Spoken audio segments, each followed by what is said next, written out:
So welcome to our scheduling night. We're excited that you guys are all here. We've got a short agenda. We're going to be talking about scheduling for next year. We're going to talk about Skill Center opportunities. We'll then talk about Central Valley Virtual Learning. We'll stop for a Q&A at that point. Then we'll dig into Running Start, and then we'll end with another Q&A. So if you have any questions as we go through tonight, please make sure that you put it into the Q&A feature, and we will get to those both at those question times. So without further ado, let's go ahead and get started. I'm going to pass it off here to Mrs. Twining. Good evening, everyone. I wish we could do this in person. We were so excited to have a parent night in a building and in our beautiful building, and unfortunately we have to do this.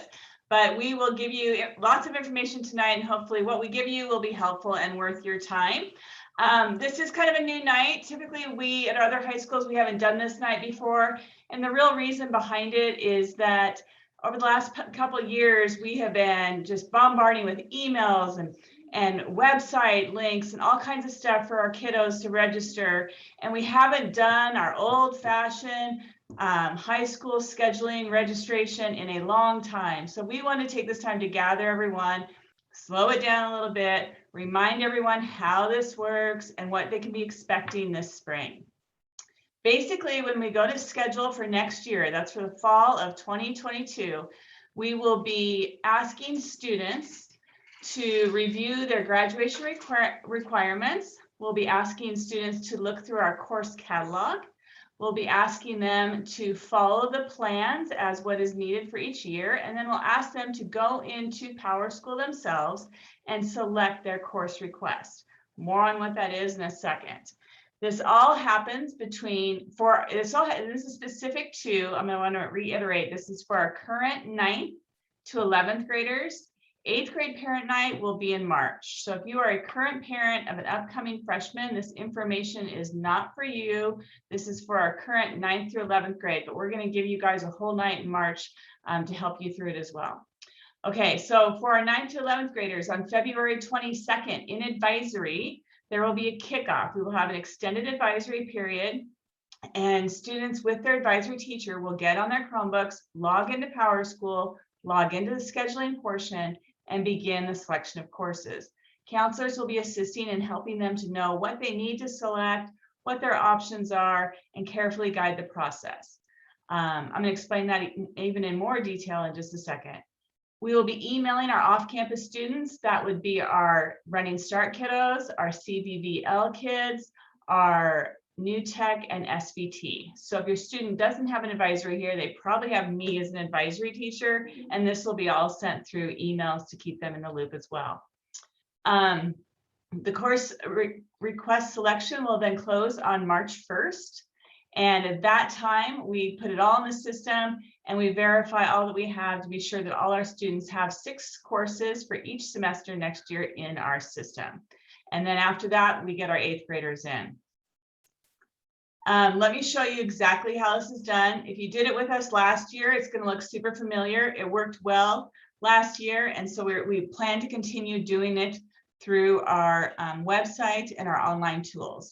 So let me show you really quick at this is the Ridgeline High School Counseling and Careers website, and you simply will be clicking on register for classes. When they go to advisory on February 22nd, they will be watching this video right here, how to register for high school courses. In that video, it'll be step-by-step details, and the teachers will be doing that with the kids on that day. They will be asked to join a Google Classroom. These Google Classrooms are currently open. So if your student, depending on what year they graduate, haven't already joined this classroom, it's imperative that they do.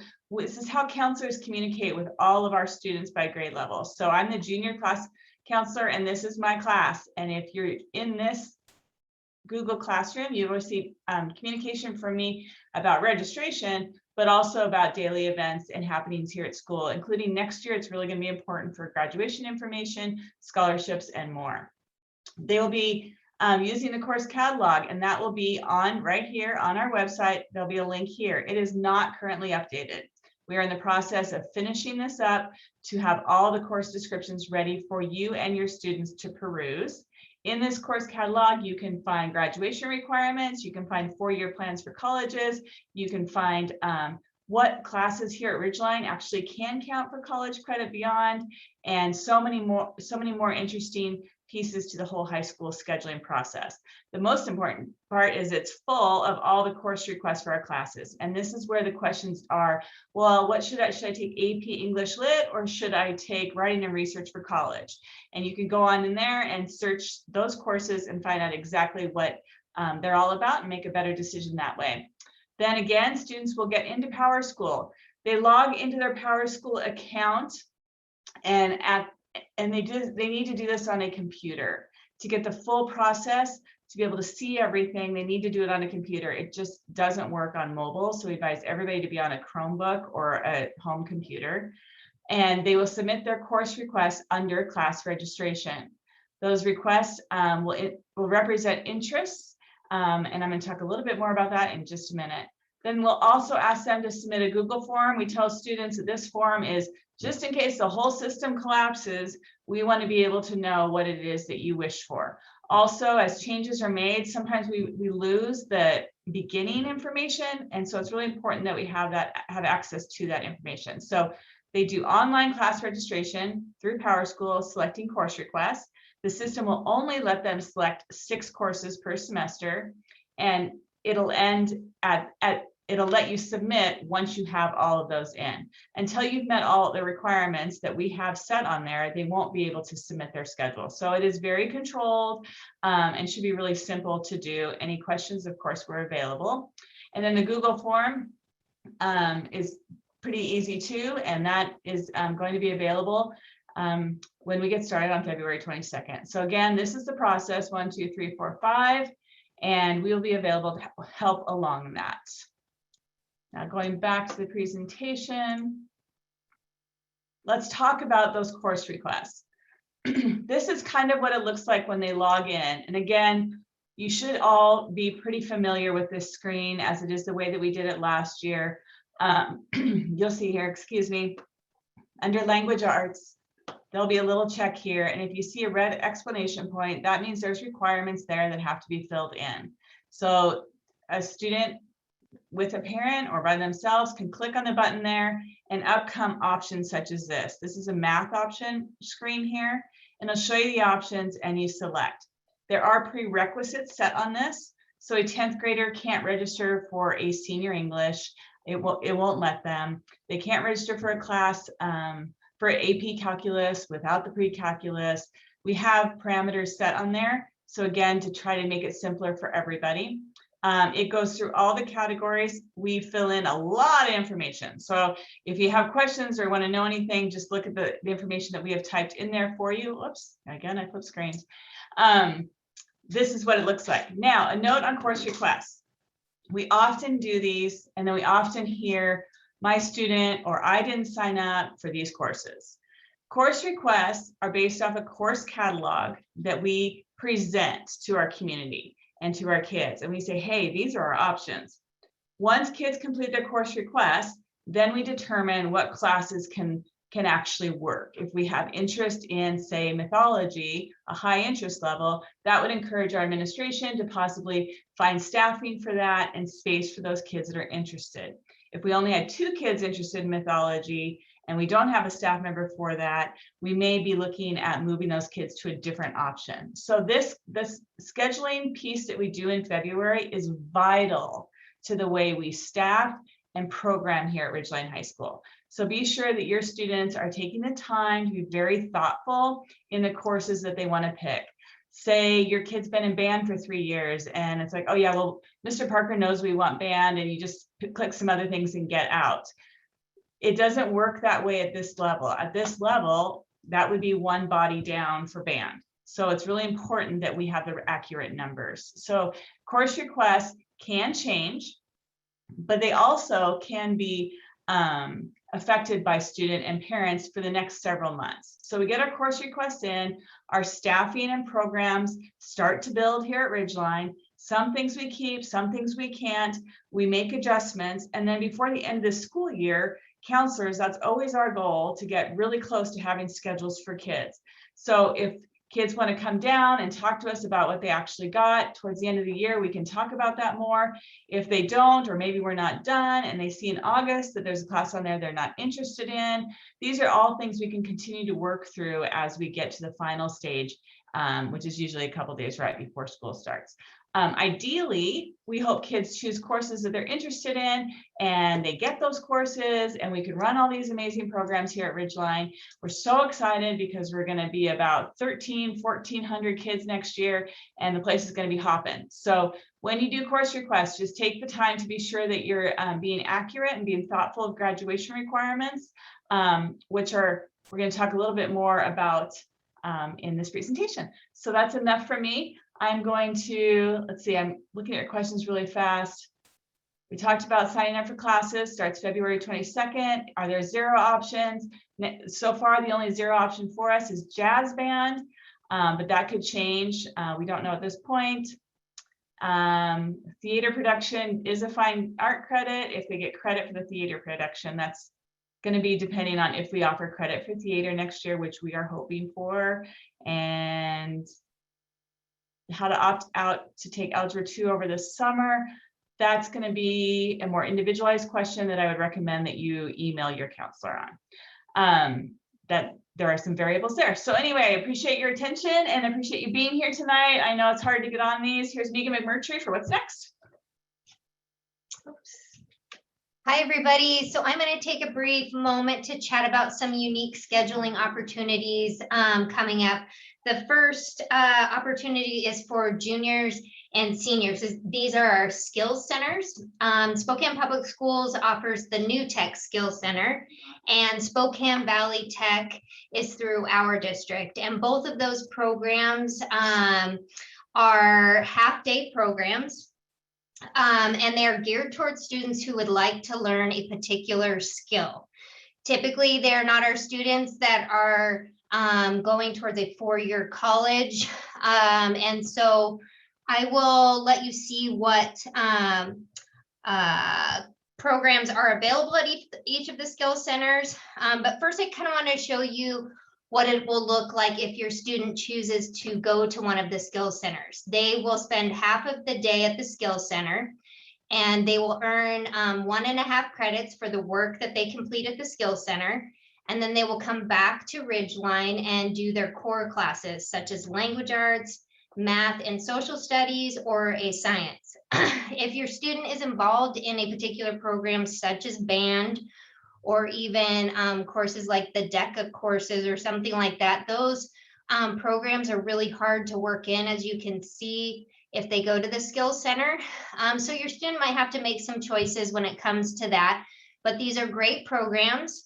You can fulfill your graduation requirements. That's one of the big questions that we get is, can I still earn credit if I go do this? And yes, you absolutely can. You will work closely with your grade level counselor with your schedule, because sometimes it takes kind of some creative scheduling a little bit, but for the most part, students are able to fulfill all of their graduation requirements and participate in these individual programs. The New Tech Skill Center, like I said, is through Spokane Public Schools, and they offer a wide range of programs, as you can see on the screen here. You register, the registration process is separate. So you have to kind of do 2 different registrations processes. If you choose to do the Skills Center, you have to first go to Spokane Public's, the New Tech Skills Center website, and I put that at the top of this screen, and you will fill out a registration form for them.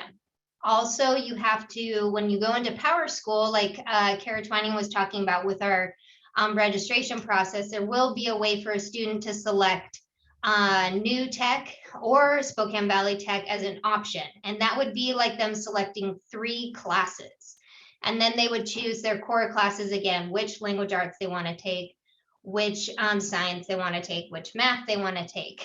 So again, these are the programs that are offered at New Tech Skills Center. If you go to their website, they have a variety of videos that you can watch and hear students. They came to our campus a couple weeks ago and talked to some people. It was during COVID, so it was kind of a short presentation, but students can also visit New Tech on Welcome Wednesdays, and that information is all on their website too. Again, these programs fill up really fast, so their enrollment starts on February 1st. If your student would like to do this program, I would get on February 1st and enroll. They fill up quick and kids get on wait lists. So that is the New Tech Skills Center. Then we have Spokane Valley Tech, which is through our district and is also a half-day program. These are the programs that they offer. Same situation. It would be the morning time would be spent at Spokane Valley Tech, and they would come back to Ridgeline for the core classes.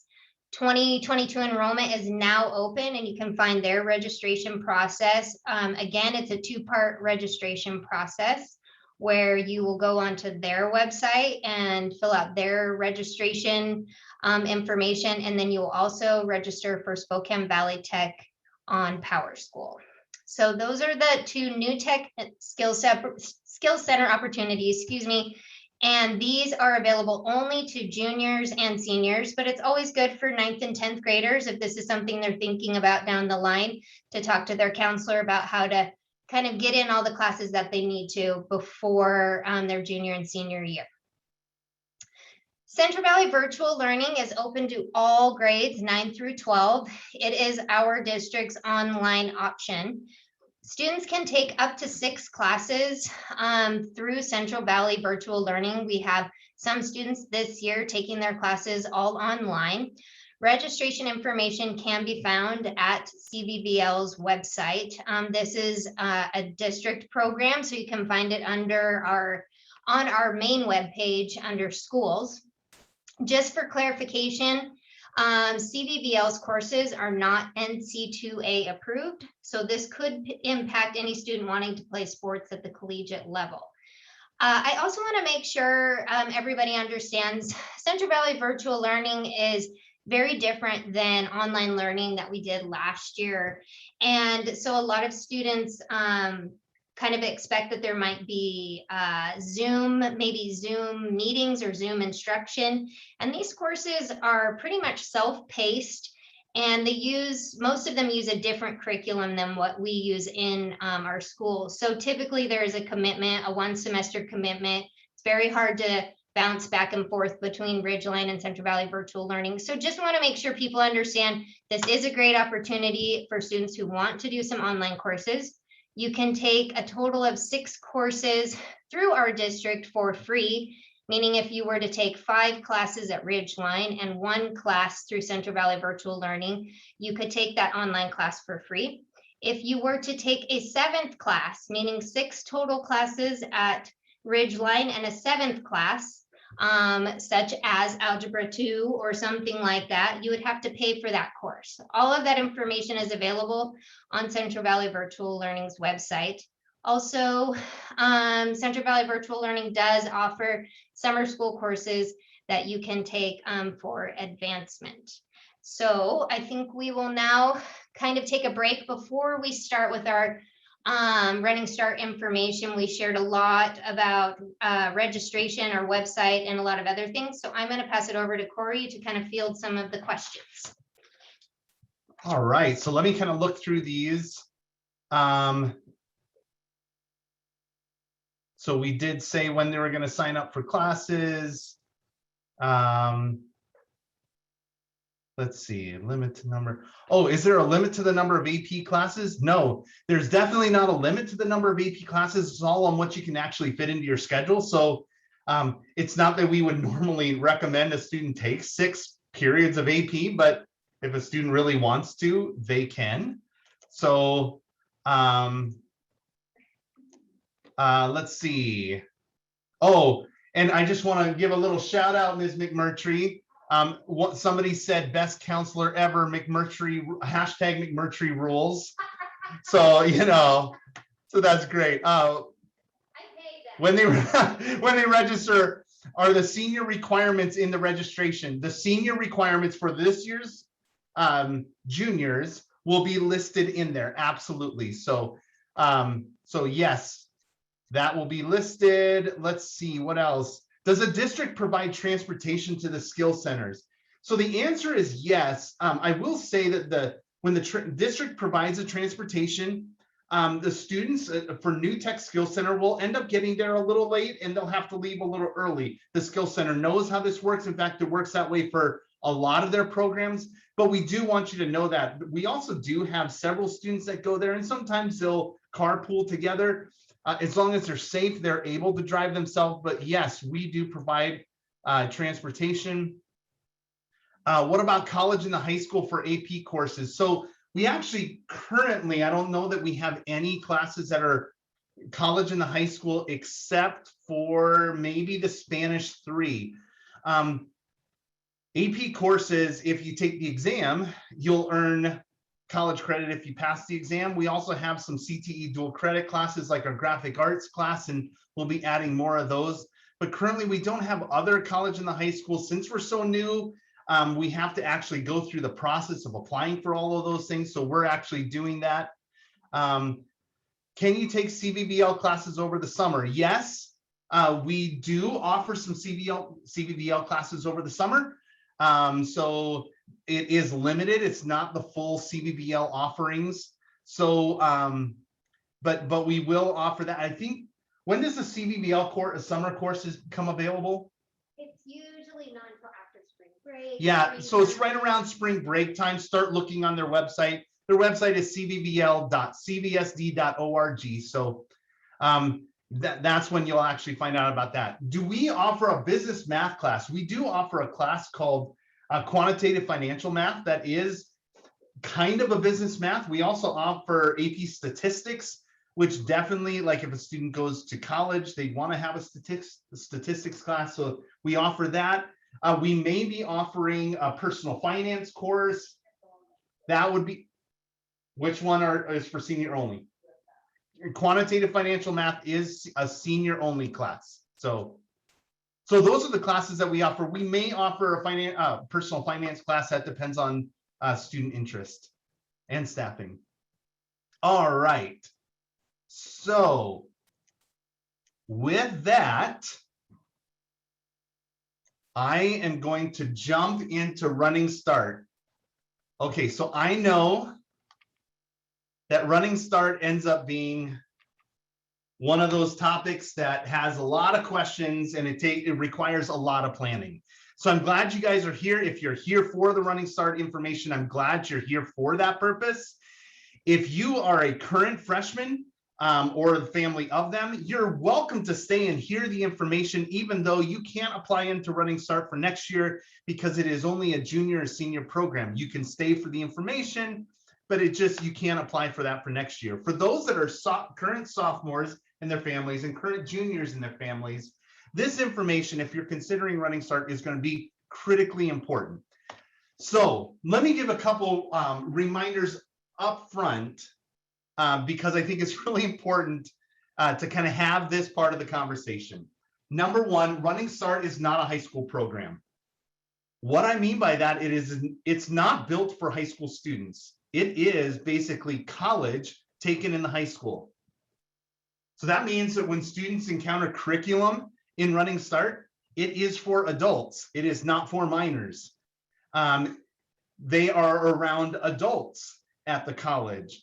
So you need to understand it's not a high school program built for high school students. It is college that students have access to take while in high school.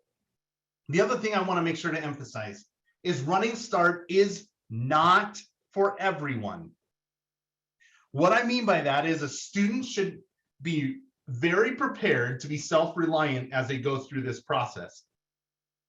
Parents, if you have to guide your student and hold their hand through this entire process, they're probably not ready for this yet. I would suggest at least wait a year before you kind of do that. The students need to be able to navigate this, and it's not easy, but they've got to be able to do it without parental help because there's a law called FERPA that doesn't allow the college to communicate with parents anyways. And so parents have to be able to trust their students that they're actually going to be able to manage this. It is challenging. I just want you to know that up front, okay?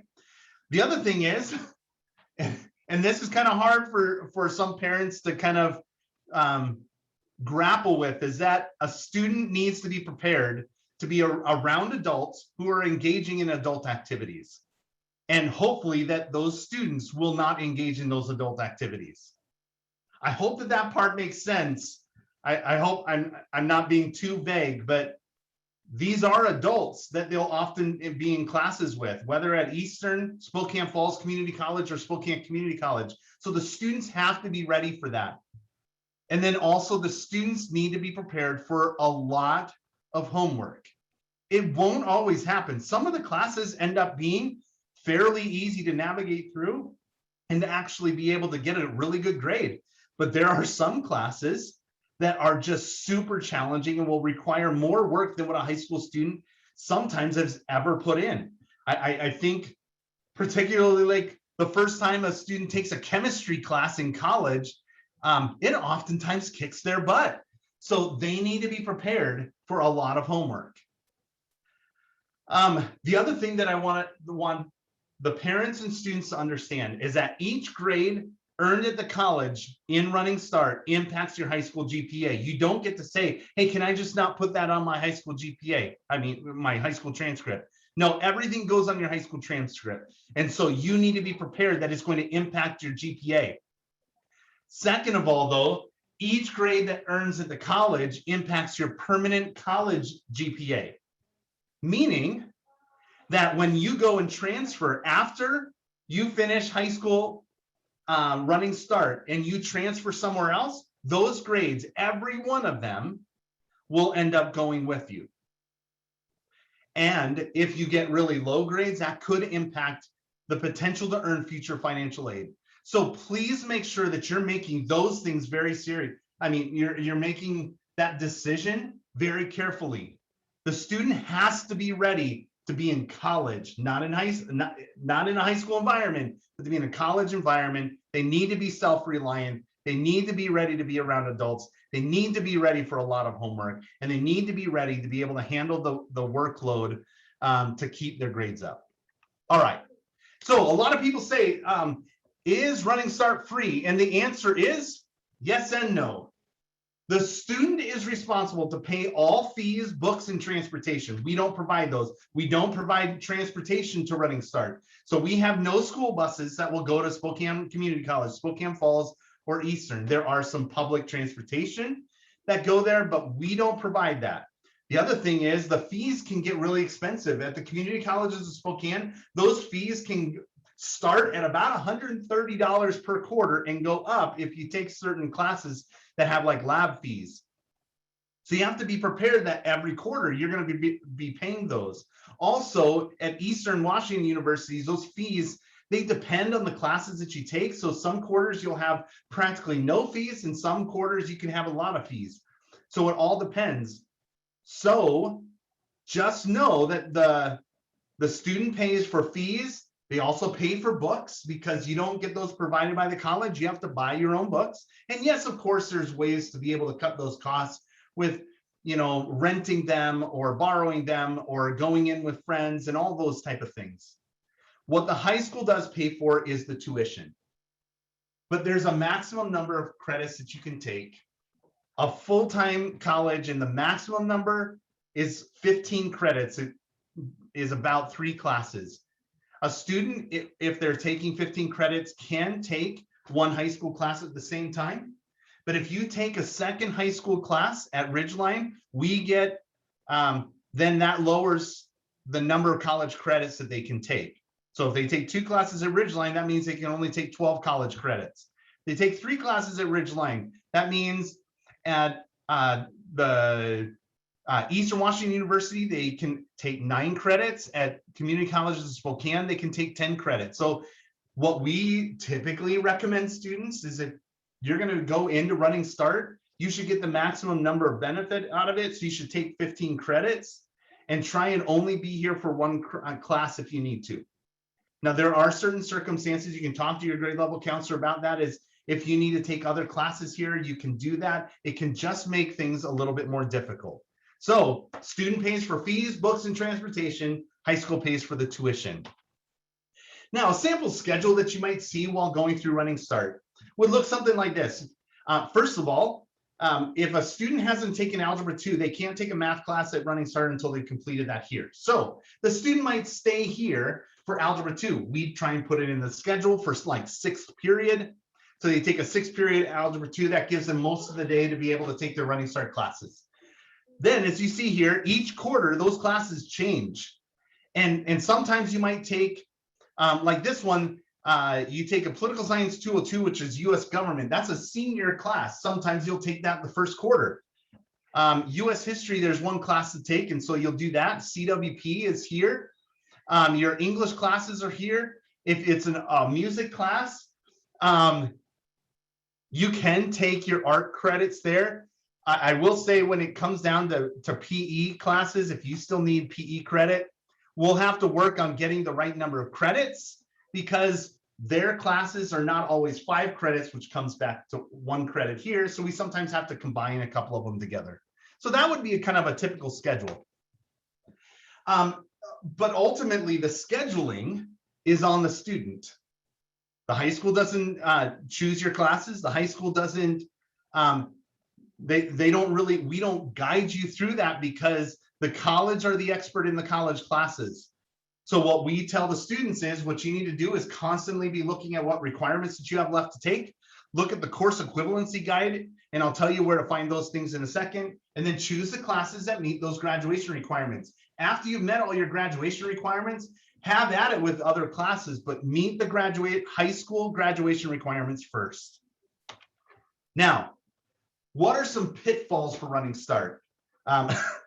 And I don't mean to hammer this too much, but when parents are too involved, that's a huge pitfall, because the student then doesn't know how to navigate a system, and the parent ends up driving it. And then it has turned into an issue where, you know, like a parent has been contacting professors, which they can't do. Then the professors communicate with the leadership at the college, and then contact us. And then we're like stuck in this weird, look, I'm telling you, students have to be able to navigate this on their own. It's tough. The other thing is, Running Start runs, college runs on email. Regardless of how the students feel about email, the students have to get really used to running by and checking their email like multiple times a day. They have to get comfortable with communicating with professors. They have to reach out for help when they need it. There are office hours for the professors. There's resources available, even tutoring resources, but the student has to reach out for the help. The parent can't do that. Also, there are hard deadlines in college that the student can't miss. So the Running Start offices will be communicating those. You need to make sure that you're watching those deadlines and never, ever miss a deadline, because if you miss a deadline, you could end up not getting classes at all. There are also mandatory fees, and if you don't pay the mandatory fees, you could end up missing out on your classes. You might get actually removed from your classes. Also, you can't take a math class there until you've actually passed a placement. It's not an exam anymore. You have to go through the placement process. So if the student sits there and tries to register for a math class, they won't be able to register for one until they've gone through that. Also, if a student earns less than a 2.0 GPA in your college classes, that could impact their ability to earn financial aid later, but it could also kick them out of the college. So you've got to make sure that you're ready for those grades. And then also, here's another huge pitfall. Sometimes students get into Running Start because they want the free college classes. I understand that, but then some students actually still like high school. And so they feel really separated from their friends and separated from the high school. Ultimately, if you're going to do Running Start, to be actually connected to Ridgeline, it's going to be up to you. You've got to make sure that you stay connected. All right, so a couple of things real quick before we move on past this and kind of more into the process is, if you're considering Running Start, just know that the educational quality of all the classes will be quite similar across all the 3 campuses: Spokane Community College, Spokane Falls Community College, and Eastern Washington University. English 101 is English 101. You know, a beginning US government class, it's going to be very similar. The quality of the education is quite similar. However, the support that you'll get at each of the campuses is not always similar. And if I'm just going to be really frank with you, you typically will get the most support in choosing classes and guiding you through your degree, both at Eastern Washington University and Spokane Falls Community College. That's where you're going to get the most help on guiding through the process. It's a lot more difficult to get the assistant at SCC to be able to get advising. So just understand that. And then also, if you're going through this process and you have questions about the Running Start process, the Running Start office should be your first stop for all those questions. And so I'll tell you where to actually get that communication here, or that contact information, in just a second.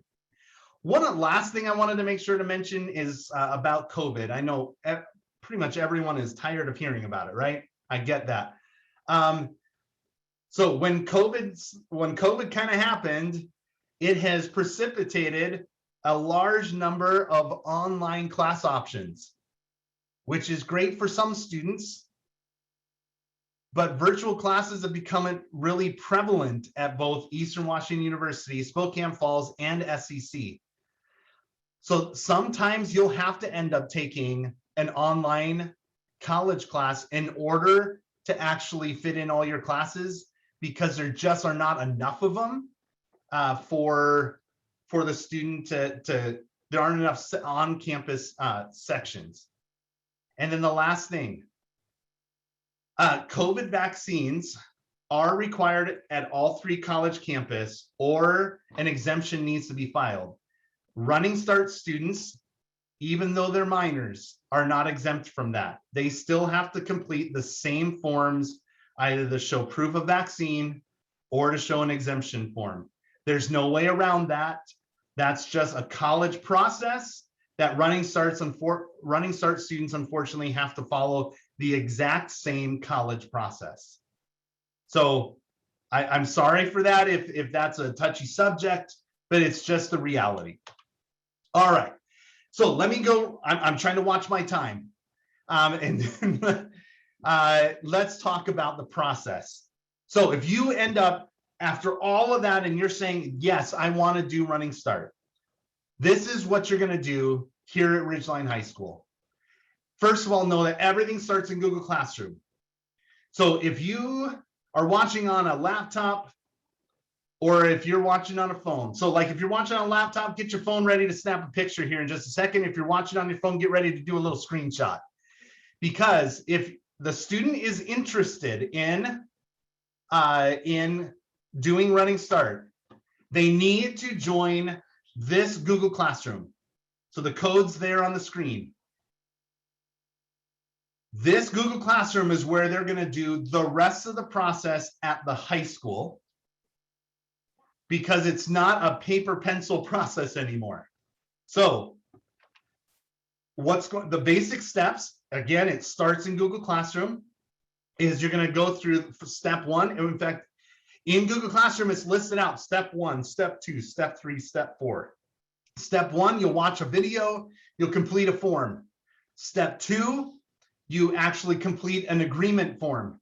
Step 3, you're going to complete the actual application. So you're not going to complete the application until those first 2 steps are done. And then step 4 is when you're then going to meet with your Ridgeline High School counselor. So if the student gets into the Google Classroom, again, this is the Google Classroom code, they just need to follow each step. And students, please make sure that you are reading carefully everything in the steps. Okay? All right. When it comes to registering for a full schedule, or registering for classes for next year at Ridgeline High School, if you're wanting to do Running Start, you're going to still register for a full schedule here at Ridgeline High School, because you're technically not admitted and don't have classes until later. And so you're going to register for a full schedule. That kind of becomes your backup plan. And then by the end of the year, that's then when we remove all your classes and we put in it'll say Running Start for your whole day, or like for most of your day, depending That will all happen later, but this is your backup plan. So please make sure, regardless of whether you're doing Running Start or not, that you register for a full schedule at Ridgeline High School this year or for next year. Now, Eastern Washington University has some additional events that give you information on their specific campus. They don't know whether they're going to be virtual or on campus yet, but those are going to be March 17th and March 19th. The times are there on the screen. So make sure to jot those down. My guess is they're probably going to shift those to virtual events. But that gives you an opportunity to get very specific Eastern Washington University information. Then the community colleges of Spokane, so that's Spokane Community College and Spokane Falls Community College. They're doing joint presentations. They do have virtual presentations and a Q&A. They're doing 2 in January, 2 in February. Those are right in the middle of the day. Students are welcome to come down to the Student Services Center here at Ridgeline. We've got a spot they can sit and watch those things. But then they're also going to have campus information nights in March. Currently, it's scheduled to be on campus. However, that could change to virtual later too. So we'll have to kind of wait and see what happens. But again, if you want more information on Eastern specific, you can attend one of their information sessions. If you want to get some information on either SCC or Spokane Falls specifically, here's how you can get some additional information there. Now, the last thing I want to do before I get to some questions is just to say this. Parents, I understand. I have 2 kids in college right now. I understand looking at it and seeing the benefit of free college classes, okay? Totally understand that. But students, I want to remind you that you have a lifetime to do college.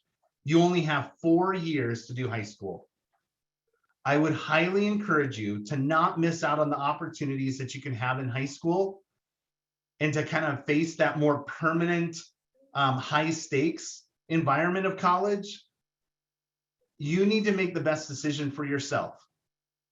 But I just want to encourage you, just remember, you have a lifetime to do college. You only have 4 years to do high school. Okay? All right. So with that, I'm going to get to some of these questions. Let me look at this. Let's see. If a student wants to go to one of the big schools like any of the UC schools, University of Washington, Brown, I'm guessing like any highly selective school, do you recommend heavy AP courses or Running Start? Even University of Washington will say in some of their information that they would suggest AP over Running Start, because the student is still in their high school, challenging themselves with the coursework, the most rigorous coursework that we have. So UW, the UC system, especially Brown, Harvard, Stanford, Brown, Harvard, Stanford, Yale, Penn, all those, they actually won't give credit for Running Start or AP because they say what you did in high school was high school. What you do with us is college. So, however, the AP courses look better on your transcript. And I'm sorry if I wasn't speaking loud enough for some people. I feel like I'm yelling here, so I apologize for that. Can students do Running Start their senior year, but not their junior year? Absolutely. You can just do it the 1 year. That's absolutely okay. So if you don't feel comfortable or like you don't feel prepared your junior year and you go, you know what, I need 1 more year of high school to feel prepared for that, that's all right. You can definitely do that.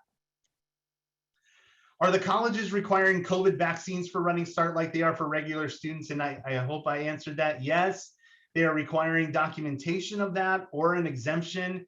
I don't know whether how loose they're being. Have you heard how loose they're being with the exemptions? I haven't.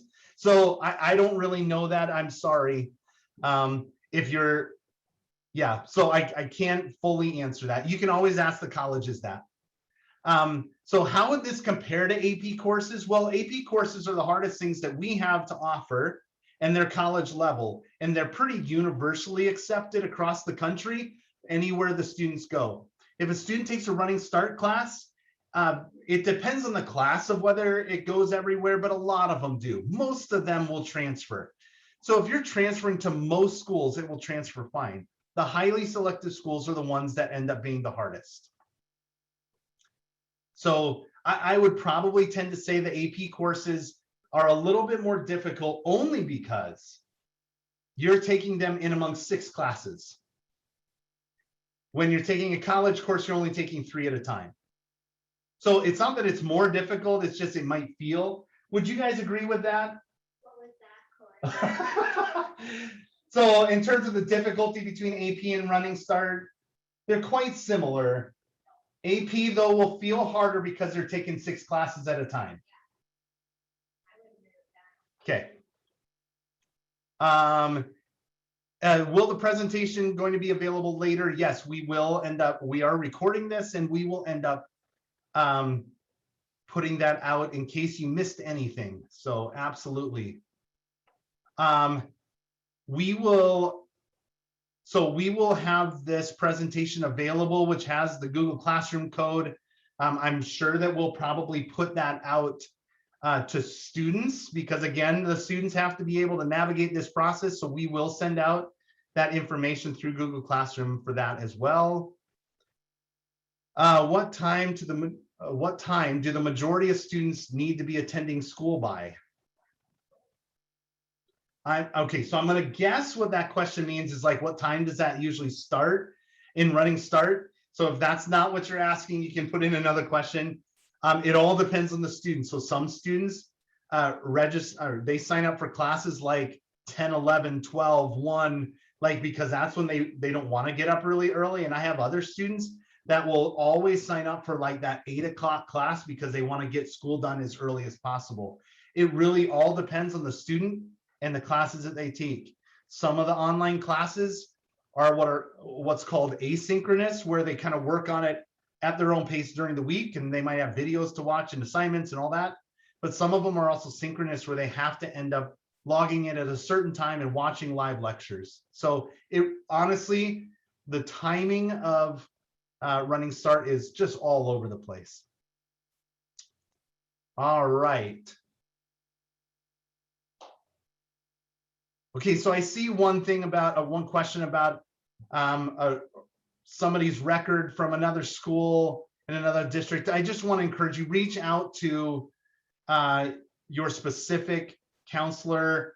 That's a very specific question, and I just want to make sure that we have enough time to be able to answer that. So when will the new course catalog be available? I think that we're saying by the time registration starts, the new course catalog will be available. So February 22nd. We'll hopefully have that up on the website right before that, but it might only have to go up then depending upon when we get access to that. So it will go up on our website immediately. Our SEC course is only 1 quarter long per class. Actually, Eastern Washington, Spokane Falls, and SEC, so all 3 of them, each class is only 1 quarter long. There are some classes that like, there's a biology 161 and 162. It's a series, but you don't have to take both of them. You should if you're going into certain degrees, but each class though is only 1 quarter long. So yes, that's true. If all of the Running Start classes are online, do COVID vaccine rules still apply? Regardless of whether it makes sense or not? Yes, it does. Regardless of whether you take all your classes online or not, you still have to complete all the vaccine rules. Where do we find the course equivalency for Running Start? That is in the Running Start Google Classroom. So after you get into Running Start Google Classroom, you go up to the top and you'll find all the materials that you need, as well as the 4 things there in there. So the course equivalency guide are there. I believe they're also posted on our website, but you will also find them in the Google Classroom up on their class materials. Can a high schooler get out of Running? Can a high schooler get out of Running Start and when? Oh, I'm sorry, I don't know what that means. Can a high schooler get out of Running Start? Can they, like if they go there and they don't like it, can they leave? Yes, absolutely, you can leave. I will say this though, it's really hard to leave in the middle of the year. We would love for you to be committed for the whole year and then to come back after for like your senior year, because coming back in the middle of the year are the college quarters and the high school semesters do not line up. So it makes it really difficult. Can we take classes during the summer at SEC? Only if you pay for them yourself. Running Start does not cover any summer courses. Can Running Start students do their online classes at Ridgeline? No. If you're doing online classes with Running Start, the assumption is that you would be doing those at home, not here in our building. It ends up just being an accountability thing with kids all over the school. So usually the assumption is that you would be doing those from home. All right. Any final questions before we wrap up? Is math placement information on Google Classroom? No, because it's so complicated and it differs between all three campuses. So you would want to go to their website, either SEC, Spokane Falls, Running Start. You'd want to look at their math placement information. All right, any final questions? Here, we're all here. Any final questions before we wrap it up? And we're actually going to be out in less than an hour. That's great. We understand that Running Start can be really challenging, and I got to really honestly say, we have a group of students that struggles with Running Start every single year. So make this choice very carefully because we don't want it to impact you negatively. Well, thank you so much. We really appreciate you coming. We appreciate having the opportunity to share this information with you. Any final words from you guys? No, we appreciate you coming Yeah, tonight. Have a Thank good night. you. All right, you guys take care. Remember, this will be available later.